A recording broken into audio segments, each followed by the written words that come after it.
I know na masaya kayo ngayong araw. Kitang-kita sa mga ngiti ninyo. Palakpakan nga natin ulit ang ating graduates. At mga anak, palakpakan din natin ang ating mga mahal sa buhay. Lahat ng nagdasal, nag-alala, nag-abono, umiyak, nagsakripisyo para sa inyong pangarap. Tandaan ninyo, kahit pangalan ninyo lang ang nakasulat sa diploma, no one graduates alone. Ang daming pagmamahal ang kasama ng papel na iyan. Lalo na sa ating mga kapwa parents. Sa wakas, makakahinga na rin sila at napatapos na kayo sa pag-aaral. But remember, dear graduates, that success is only meaningful when it touches other people's lives. Dito siguro magandang simulan ang mensahe ko ngayong hapon na walang taong umaangat ng mag-isa. At ang anumang institusyon mas tumitibay kapag sama-sama at malinaw kung sino ang pinaglilingkuran. Kaya, ang hamon ko sa inyo ay hindi lang maging skilled, hindi lang yung mahusay sa teknolohiya, sa tools, o sa trabaho. Ang hamon ko sa inyo ay huwag maging manhid. Dahil napakarami sa ating mga kababayan ang nangangailangan ng ating tulong. Huwag nating kalimutan ang General Santos, Sarangani, at buong Mindanao.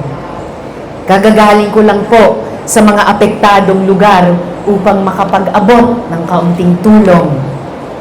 Bukod sa ating relief efforts, tinututukan natin kung paano makakatulong sa rehabilitation at pagpapatibay ng mga pasilidad. Bilang mga personal na ambag rin namin, kasama ang Senate New Majority, nag-ambag po ng aming mga sweldo kami para makatulong kahit kaunti sa mga pamilyang kailangang bumangon mula sa lindol. At makakaasa po kayo na tututukan natin ang pagbangon ng mga komunidad sa Jensan at iba pang mga lugar sa Mindanao. Kaunting balita rin po mula sa amin sa Senado. Dahil alam kong nitong nakaraang mga linggo, marami sa inyo ang nagsusubaybay. Sa dami ng aksyon, hindi ko na alam minsan kung action movie ba ito, telenovela, o season finale sa Netflix. Higit isang buwan na kasi simula noong takbuhan, palitan, iyakan, yung walkout namin sa dating minority, ang daming hindi pumasok, pero sa huli, may nadagdag na sa amin at sa wakas, we are back to work. Mga kababayan, we have finally put our house in order. 13 senators faced the nation, and we elected Senator Sherwin Gatchalian as the new Senate President. Kaya, isa pa sa mga araw dito, kapag may tungkulin, humarap ka. Hindi pwedeng absent ng absent. May kilala ba kayong ganon? Yes! Naku! At kung may debate, gawin natin sa tamang lugar, hindi sa FB Live. Tama ba? Tama rin. Kasi kayo, di ba? Humarap kayo. Pumasok kayo kahit pagod. Tama ba? Tama. Tinapos ninyo ang requirements kahit sabay-sabay ang deadlines. Nagpakita kayo kahit kulang ang tulog, kulang ang baon, minsan kulang pa ang lakas ng loob. But you showed up. You did the work. And now, you're here. At sa panahon ngayon, malaking bagay yun.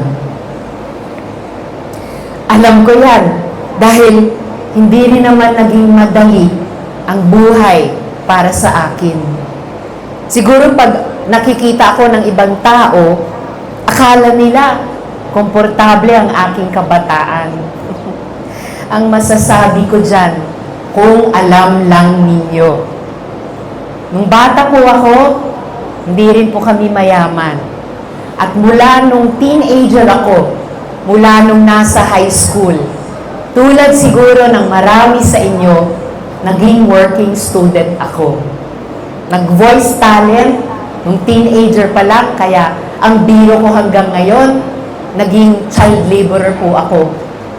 Hanggang late teens, early 20s sa kolehiyo, nag-racket po ako. Nag-audition para mag-host sa mga programa, nag-audition para makapasok sa teatro. At ginawa ko po yun, mga anak, pandagdag sa allowance ko.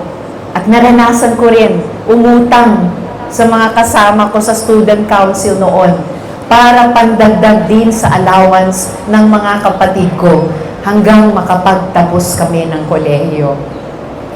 Lumaki ako, nag-asawa, nagkaanak kami, yung 4 na binanggit ni Engineer Aya kanina. Pero isang araw, bigla na lang, nabiyuda ako. Isang araw, bigla na lang, may 4 na anak, 4 na pangarap nila, na wala pa sa kanila noon ay teenager na, kailangang mag-isa ko na lang bubunuin. Kaya, pati sa mga tuition nila, umutang ako sa mga ninong at ninang nila para makapagtapos sila. Nung 40th na installment ko dun sa high school ng panganay ko, tuwang-tuwa yung school cashier. Feel na feel niya. Sabi niya, "Ma'am, nakaraos tayo." Di niya sinabing nakaraos ka. Sabi niya, tayo. Kasi buwan-buwan sa loob ng 4 na taon, kaming nagkikita kasi maghuhulog ako sa kanya ng tuition na iyan. Kaya tulad ng inyong mga nagmamahal na magulang at guardians, proud na proud din po ako sa mga anak ko. Yung 3 nakapagtapos na tulad ninyo at yung bunso na lamang ay nag-aaral pa. 3rd year nursing po siya ngayon. Yung 3 naman natapos na, isa po mag-aasawa na early next year, yung isa po nakapag-asawa na middle of last year, at yung pangatlo naman going strong sa kanyang partner. So, patunay lang, no, na nasa buhay natin, napakaraming mga plano na hindi masusunod. Sa isang iglap, bigla na lang nababago ng sobra-sobra.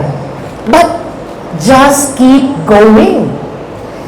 Do not let rejection define you. Why?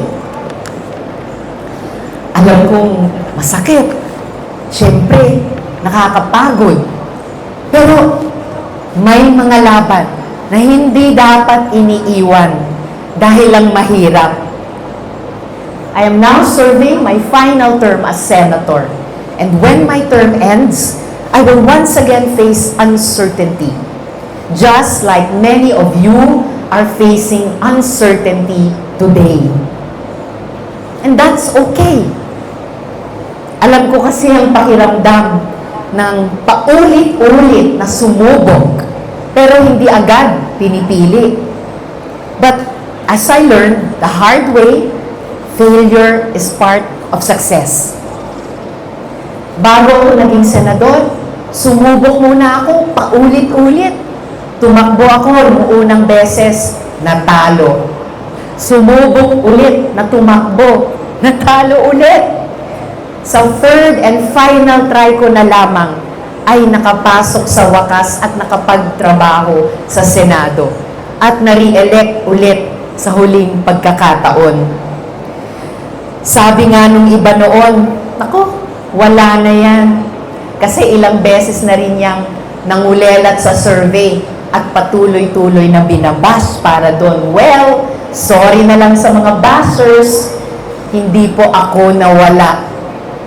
2 terms na nga bilang senador at wala naman kasing blueprint sa buhay. I am also, like you, living proof na hindi dito sa graduation natatapos ang lahat. You do not need all the answers today. Akala ko nga noon, sa teatro at musika ako tatagal. Kaya mabuhay sa mga kapwa kong nagtapos sa College of Arts and Sciences at sa Department, mabuhay kayo, at sa College of, or major sa Social Studies or Social Sciences. I never imagined that I would one day serve in the Senate at mag-iimbestiga ng mga malalaking anomalya sa Pilipinas. So, sometimes, you will change careers. Pero, hindi failure kung mag-adjust ka. Hindi rin failure kung matuto ka the hard way along the way. While you experience pain, rejection, and delays in life, always remember, your diploma will open doors, but it is your character that will keep those doors open. Lalo na sa tema ninyo, fostering human connection in the age of artificial intelligence. Yes, you worked so hard for your diploma. Ngunit, anumang advancement ang marating ng teknolohiya, hindi sapat na marunong ka sa panibagong pamamaraan. Hindi rin sapat na mabilis ang output mo. Ulitin ko, ang hamon ko sa inyo kanina, huwag kayong maging manhid. Kailangan ng puso dahil hindi yan kaya ng AI.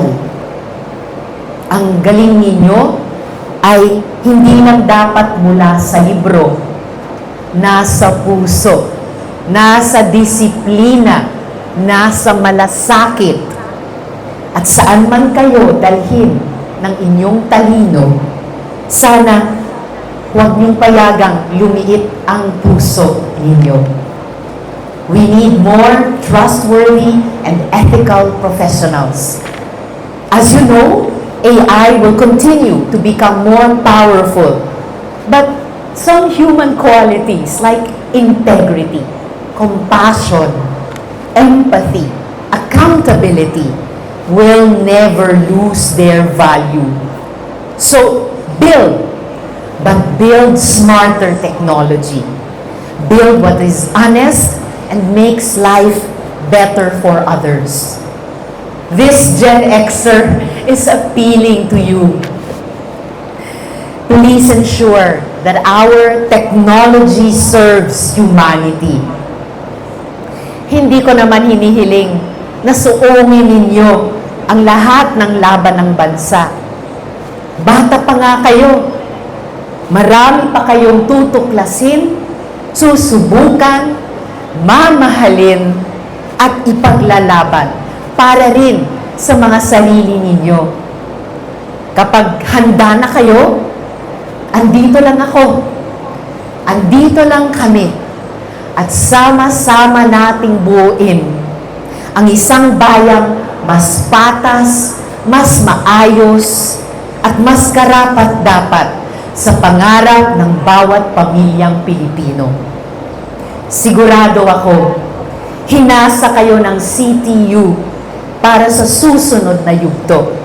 Pero sana, saan man kayo makarating, may bahagi rin ng puso ninyo na uuwi dito sa tuburan at tabuelan. Huwag na huwag kayong makakalimot lumingon sa inyong pinanggalingan. ano't anuman, may tahanan kayo dito sa Pilipinas. Andito sa Cebu, ang mga taong naniniwala sa inyo. May komunidad dito na proud sa inyo. Siyempre, kasama na ako doon. At alam nating hindi perpekto ang Pilipinas, pero atin ang bansang ito.